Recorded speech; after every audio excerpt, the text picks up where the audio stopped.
In today's episode, we're taking on our most challenging adventure yet, a 7-hour race against time on Cumberland Island, with nothing but our e-bikes and sheer determination. You'll watch us battle through 20 miles of treacherous sandy trails that have defeated countless others, hunt for the island's legendary wild horses, and race to explore 3 historic sites before the last ferry departs. Now, if we miss that boat, we're spending the night stranded on this remote island.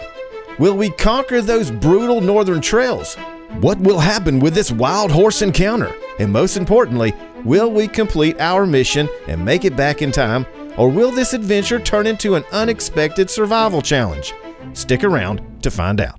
Now, I'm Jamie with Glamp Review, and if you've missed part 1 where we explore the amazing Crooked River State Park campground, our base camp for this exploration, I'll have a link in the description below. Little alligator. See it? All right, good morning, everybody.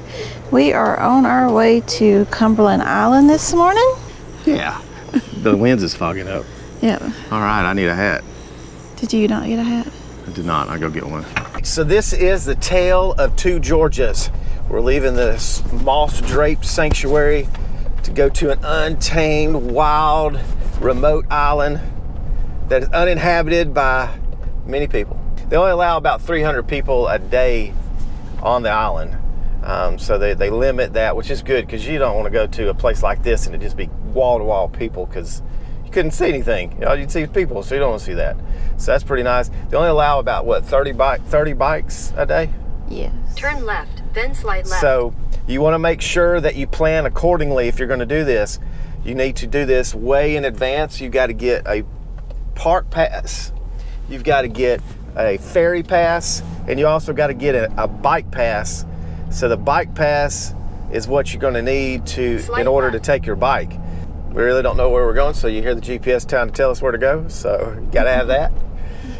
We're parking temporarily at a cemetery parking lot because the main parking lot is under construction. They're doing a rehab on the main parking. So where we park today is probably not where you're going to park unless you're coming in the next week or 2, and probably not because we're making this video, so this video won't come out for a little while.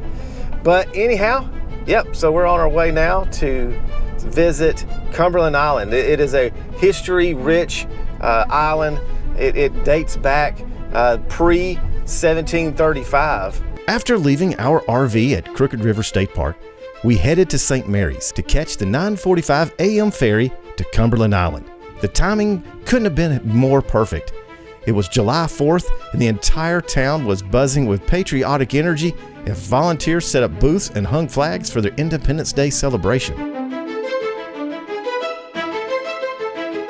We took one wrong turn, and next thing I know, we're in the middle of a marathon here.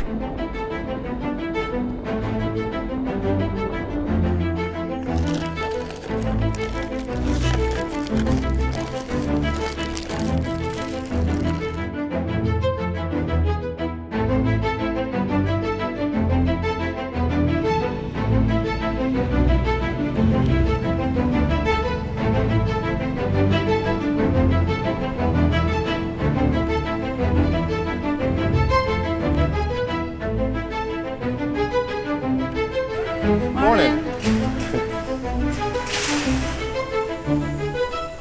Check in this way. Where do we check in for the ferry at? Upstairs. Upstairs? Okay. For our bikes and stuff too? Everything is upstairs. Okay. So you leave your bikes down here. Uh-huh. Only one of you has to come up to check in. Okay. You guys have a National Parks pass? I do. I already bought Whoever it. has the name on that pass needs to be the one to check in. Okay, that's me. At the ferry dock, a park ranger briefed our group of about 95 about what awaited us on this barrier island's 36 square miles of untamed wilderness, wild horses, and ruins that tell the story of America's Gilded Age. We loaded our e-bikes onto the ferry, ready for what would become one of our most challenging adventures yet.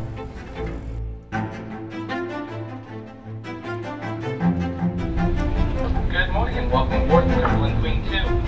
In the case of emergency, life jackets can be found below you if you're on the top deck and above you if you're inside the cabin. The 45-minute ferry ride gave us time to absorb what we were about to experience. Cumberland Island isn't just any destination. It's a place where nature has reclaimed the dreams of America's wealthiest families.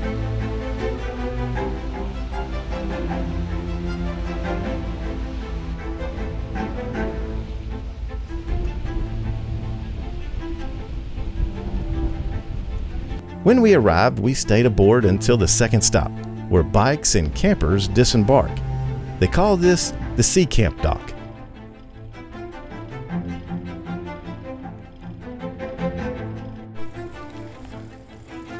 Hey, how are y'all? Good. Yeah, Do we have to push them, or do you have... push them up here to the trail first. Our first destination, the Dungeness Ruins.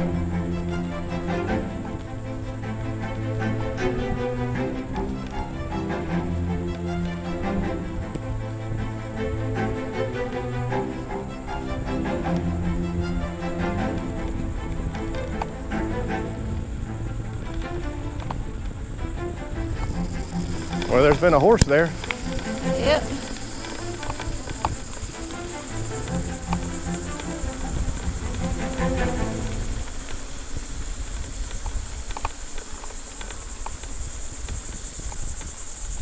What you're seeing now are the remains of a 59-room mansion built in the 1880s by Thomas Carnegie. And yes, this is the brother of steel magnate Andrew Carnegie, one of the men that built America. Standing before these haunted ruins, you're looking at layers of American history spanning nearly 300 years. The site began as Revolutionary War hero General Nathaniel Greene's vision, a 4-story tabby mansion built around 1800 on 11,000 acres, granted to him for his service. But Greene never lived to see his dream completed, dying in 1786. The British actually used Greene's mansion as their headquarters during the War of 1812, and it was here that Henry Light Horse Harry Lee, father of Robert E. Lee, died in 1818 and was buried here with full military honors. The original mansion burned during the Civil War in 1866, but the story was far from over. In 1881, Thomas Carnegie purchased this site and built what you see the ruins of today, a magnificent 59-room Queen Anne-style mansion completed in 1884. Designed by the prestigious Peabody & Stearns architectural firm, the Gilded Age Palace featured an indoor swimming pool, squash courts, a golf course, and housed 200 servants. The Carnegie family lived here like royalty, hosting elaborate parties and entertaining America's elite. Abandoned during the Great Depression, the architectural marvel was destroyed by fire in 1959, leaving only the romantic ruins as a testament to both American ambition and the inevitable passage of time.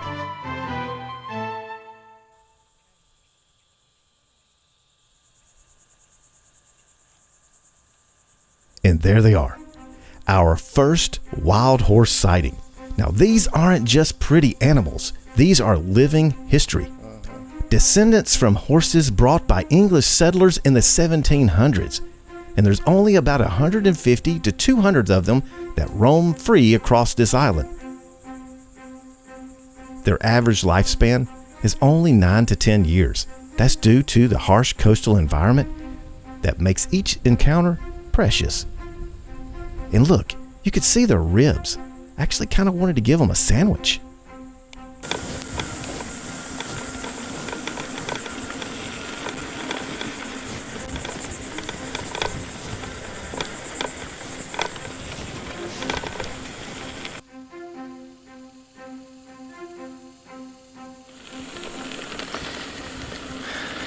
Yeah, this is beautiful. So the last time I've been to this island, I was in 6th grade, and that was many, many decades, centuries ago. So it's kind of cool. I remember walking down this road as a child. Pretty cool. I'm still kind of a child. I don't know why I say when I was a child. I still kind of am. At least Tanya says I am. But we're on now, going northward. We're going to go see if we can find this Stafford Plantation. That's where they did cotton. And so now the I think the cotton field's now an airfield, so we're gonna go see what that is. I just lost my phone. If you enjoy following our adventures and RV campground reviews, be sure to subscribe so you never miss an episode. And when you subscribe, don't forget to set your notifications to all. That way you'll be the first to know when we post new content. If you're enjoying what you're seeing today, go ahead and hit that like button. It really helps our channel grow and reach more fellow travelers. Now, let's get back to our journey northward.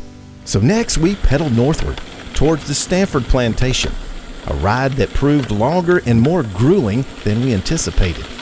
The road deteriorated with each mile.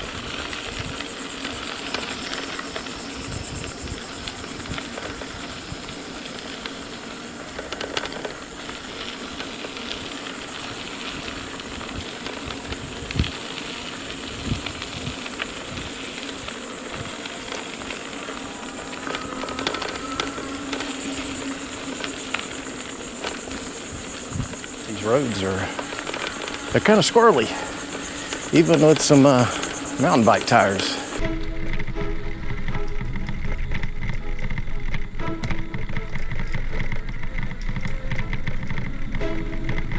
And when we finally arrived, we discovered something unexpected. This wasn't an abandoned ruin like I thought it would be. We couldn't freely explore it. The current mansion that's built in 1901 by Lucy Carnegie for one of her children is still privately owned by a Carnegie descendant, and they live there, even within the National Seashore boundaries. Now, the original plantation, it tells a darker story. In 1830, Robert Stafford owned 1,360 acres here, worked by 148 enslaved people, growing Sea Island cotton. When Robert Stafford died in 1877, the Carnegie family saw an opportunity here. They purchased the entire Stafford plantation as part of their plan to turn Cumberland Island into their private retreat. In 1901, Lucy Carnegie built the Stafford Mansion, what you see here today, for one of her children, incorporating it into the Carnegie's family's growing island empire. What you're seeing here represents the transformation of Cumberland Island from a slave-based agricultural economy to a Gilded Age playground for America's wealthiest families. The Stafford name lives on, but the mansion stands as a reminder of how dramatically the island's purpose and people changed over just a few decades. Exhausted by the heat and humidity, we took our only break under a shade tree, and the question loomed in our head. Should we push on to Plum Orchard? It's still 3.5 more miles northward through increasingly difficult terrain. And the park ranger's warning echoed in our minds. Miss that 4:45 ferry and we'd be spending a night, whether we wanted to or not. After some careful back and forth, we made the call. We're going for it. It's 12:30 now. 4 hours and 15 minutes until the last ferry leaves the island, but the pressure's on. According to the park map on my phone, we've got a 30-minute ride ahead to the Plum Orchard Mansion, which is a hauntingly beautiful estate, frozen in time, still standing as it was in the 1800s, and if all goes well, we'll make it. But there's no room for delays. Whew, these roads. Where we're going, we don't need roads. And there's signs that point you to it. We're getting close to the Plum Orchard now. The sign says Plum Orchard.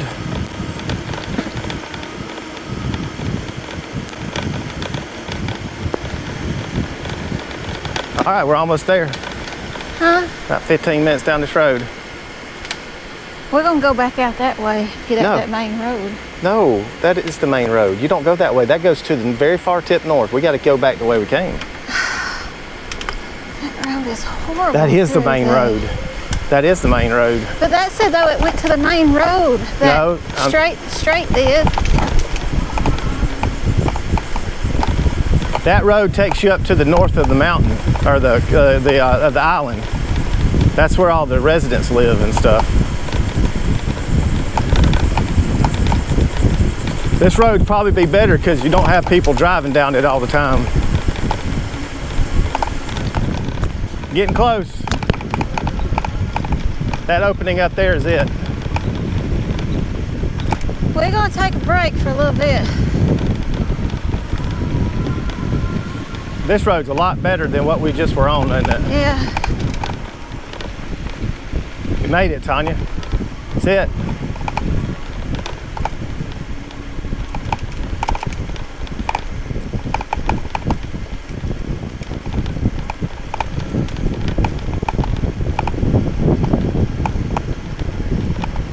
Oh, wow.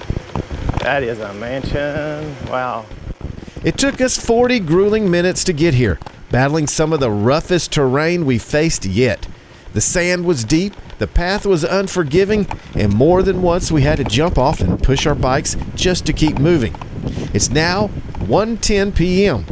We've got just 3 hours and 35 minutes left before the last ferry pulls away from Sea Camp. And the clock is ticking. Plum Orchard Mansion represents the pinnacle of Carnegie family luxury on Cumberland Island. Built in 1898 for George Louder Carnegie, Thomas Carnegie's son, and his wife Margaret Thaw. This Georgian revival masterpiece was designed by the same prestigious firm that created Dungeness, Peabody & Stearns. But here's what makes the Plum Orchard unique. It started as a relatively modest house by the Carnegie standards. The real transformation came when Margaret Thaw, whose family had made their fortune in the transportation and banking industry, financed massive expansions. She added 2 enormous wings that turned this into a 22,000 square foot palace. We lucked out. Just as we rolled up to the mansion, a free guided tour was about to begin for a 1 o'clock tour, which began a little late. So it felt like fate. We knew we really didn't have the time, not with the ferry countdown hanging over us, but how could we walk away from a chance to step back in time into history? So curiosity won. We ditched the clock, and for now, we went in.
Did the tour. That was a quick impromptu tour. We didn't know that there was going to be a tour here. Yeah.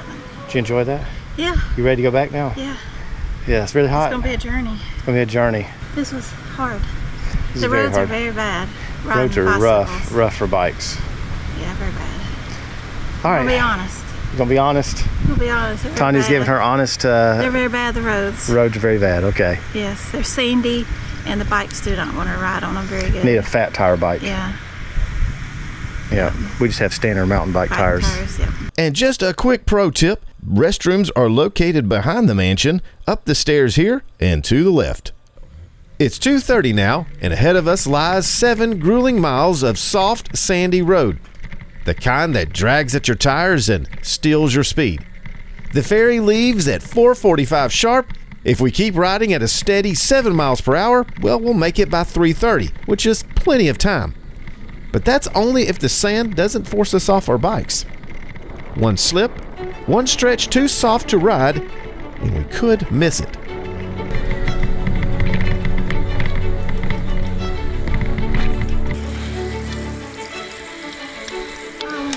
Don't fall in the poop. Don't fall in the horse poop. Don't fall in the marsh either.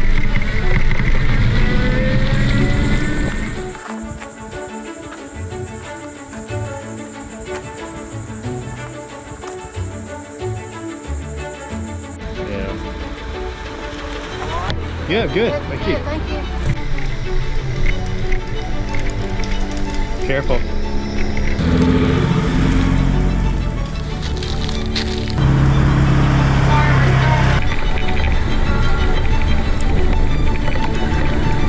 This side over here. Get on this side. This side's hard packed.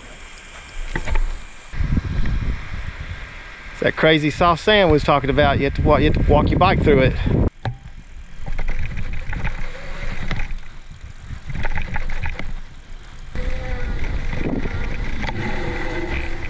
A mama and 2 babies over here.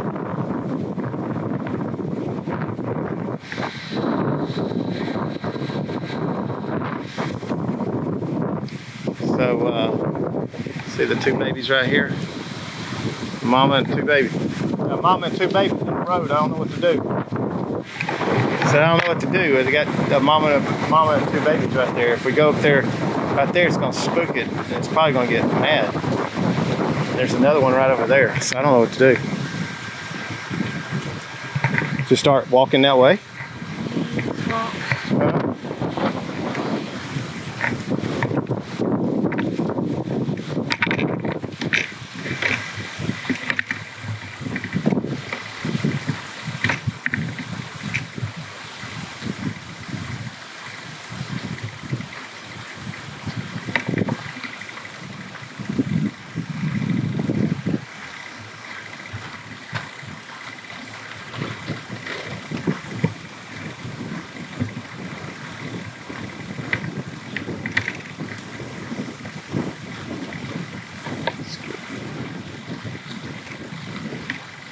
Whew, that was nerve-wracking. How crazy is that? I can't push the bike. It's going through thick stuff. How crazy is that? Whew. I was getting a little nervous there because I'm mom with 2 babies. I don't know what to do. Whew, I was nervous. It's a little nervous there. Got a mom with 2 babies. Got a couple other horses over there.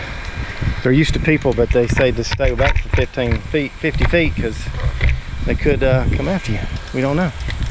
So we're gonna be playing it safe. Got a long way to go. We are wore out. I need to change batteries. It's down on 1 bar. For the bicycle.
What?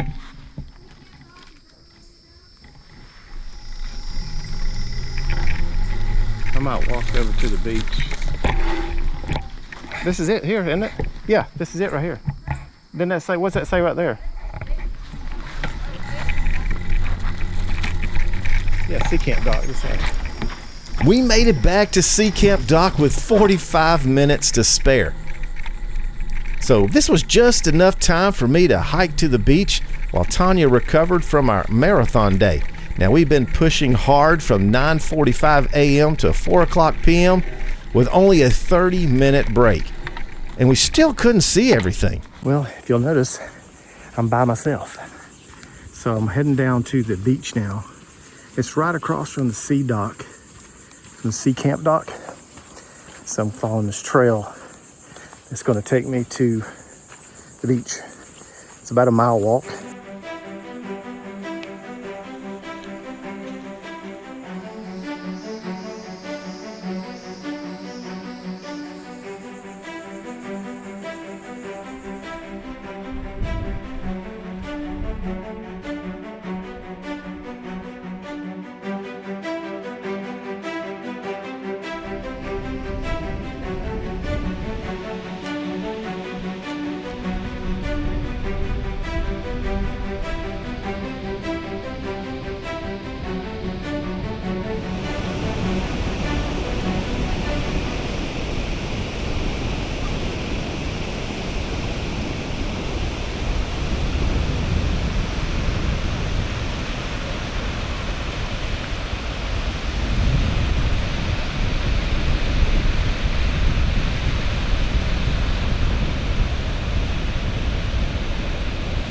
Tired.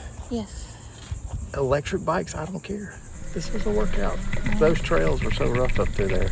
We were doing all we could to hold on. And bumpy.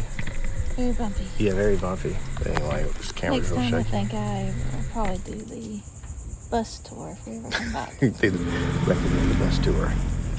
Or just go to the beach. Yeah. But this We was didn't fun. see wild horses though. This was fun. I would have. Yes, and there's more horses on this island than I thought there would be. Yeah, they were They're everywhere.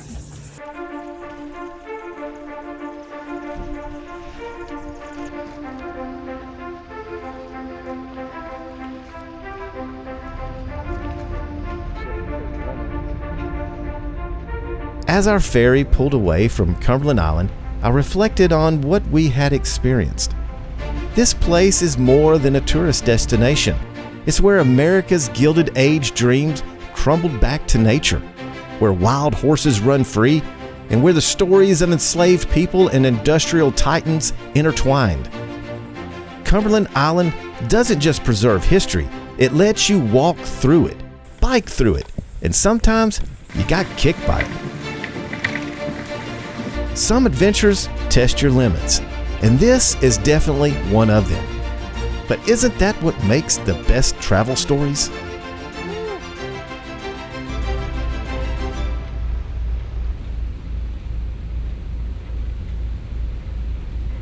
Alrighty, I'm getting ready to load the kitty cats in the truck for us to head home. They got all their little medicines in them. You can tell they're all relaxed and ready to go. Alright, Jamie, what we doing? There, I'm here. This might start. Yep, getting ready. Head home. Get ready for our next adventure in a few weeks. So we'll be heading down to Alabama's Gulf Shore. You won't want to miss what's coming next. We're heading to the stunning Gulf of America, Gulf Shores, Alabama. So get ready for more epic views, unforgettable adventures, and a whole lot of summer magic. So be sure to hit that subscribe button and ring that bell so you don't miss a moment of our summer 2025 tour. And if you enjoyed today's adventure, give us a like. It helps our channel grow and keeps the journey going.